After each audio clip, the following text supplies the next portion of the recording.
مجھے اکثر لوگ پوچھتے ہیں کہ حضرت علی کے زمانے میں ہوتے، تو میں کہتا جی میں نے جنگ جمل صفین نہروان میں حضرت علی کے ساتھ کھڑے ہونا تھا. یہ آج ان سے بھی پوچھیں، یہ بھی کہیں گے ہاں جی ہم حضرت علی کے ساتھ ہوتے. تو سر اس زمانے میں آپ ان لوگوں کے خلاف تلوار اٹھانے کے لیے تیار ہو جاتے، تو آج ہمیں زبان بھی نہیں کھولنے دے رہے. کتنی لاجیکل بات ہے. جن لوگوں کے بارے میں آپ ہمیں زبان نہیں کھولنے دے رہے، ان لوگوں کے خلاف آپ نے حضرت علی کے ساتھ مل کے تلوار اٹھانی تھی آل امیہ کے خلاف کہ بھی آ جاؤ ہمیں سدھے ہو جاؤ. اس زمانے میں آپ تلوار اٹھانے کے لیے تیار تھے، آج زبان سے بھی بولنے کے لیے تیار نہیں ہے. تو یہ تو آپ کی 2 نمبری ہے. اس کا مطلب ہے آپ اہل بیت کے ساتھی نہیں ہیں. اس زمانے میں بھی تسی جڑا نا ادھر ادھر ہی ہو جانا سی. تو جو اہل بیت کے ماننے والے ہیں وہ اس زمانے میں بھی اہل بیت کے ساتھ تھے، آج بھی اہل بیت کے ساتھ ہیں.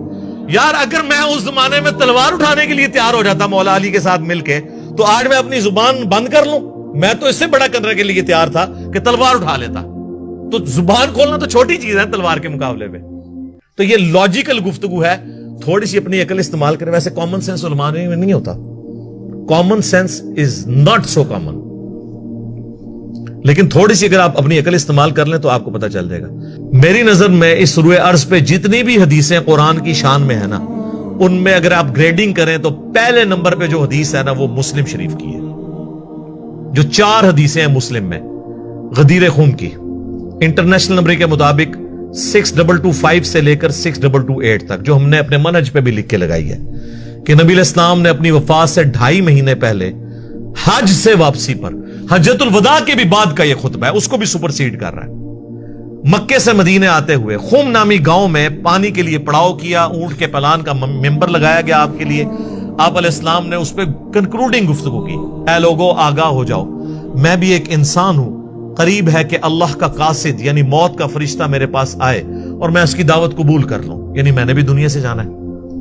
میں اپنے بعد تم میں 2 بھاری چیزیں چھوڑ کر جا رہا ہوں. ان میں سے پہلی چیز اللہ کی کتاب ہے. اب ذرا یہ الفاظ سنیں، یہ دنیا کی کسی حدیث میں نہیں ہے. پہلی چیز اللہ کی کتاب ہے، اس میں ہدایت ہے، اس میں نور ہے.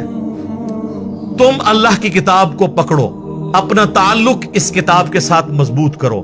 اللہ کی کتاب اللہ کی رسی ہے، جو اسے پکڑے گا وہ ہدایت پہ ہوگا، جو چھوڑ دے گا گمراہ ہو جائے گا. سر اتنے زیادہ جملے دنیا کی کسی صحیح حدیث کے اندر موجود نہیں ہے جو مسلم شریف میں غدیر خم کی حدیث میں. اور پھر فرمایا کہ دوسری بھاری چیز میرے اہل بیت ہیں، میں اپنے اہل بیت کے معاملے میں تمہیں اللہ کا خوف دلاتا ہوں. اور اس جملے کو آپ نے 3 دفعہ ریپیٹ کیا. میں تمہیں اللہ سے ڈراتا ہوں اپنے اہل بیت کے معاملے میں، میں اللہ سے ڈراتا ہوں تمہیں اہل بیت کے معاملے میں، یعنی میری وفات کے بعد ان کے ساتھ حسن سلوک کرنا. لیکن امت بالکل الٹ چلی ہے، نہ قرآن کو پکڑا اور نہ اہل بیت کو زندہ چھوڑا. دیکھ لیں، بالکل الٹ چلی ہو. اور ہم یہ دعوے سے بات کرتے ہیں کہ دنیا میں یہ پلیٹ فارم ہے جو غدیر خم پہ کھڑا ہے.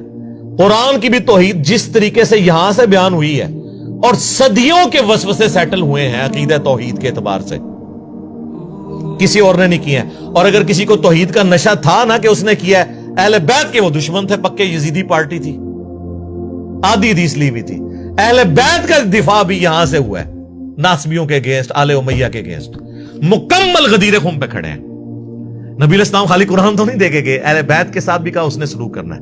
اور حسن سلوک اس زمانے میں حسن سلوک یہ تھا کہ ان کا ساتھ دیا جاتا.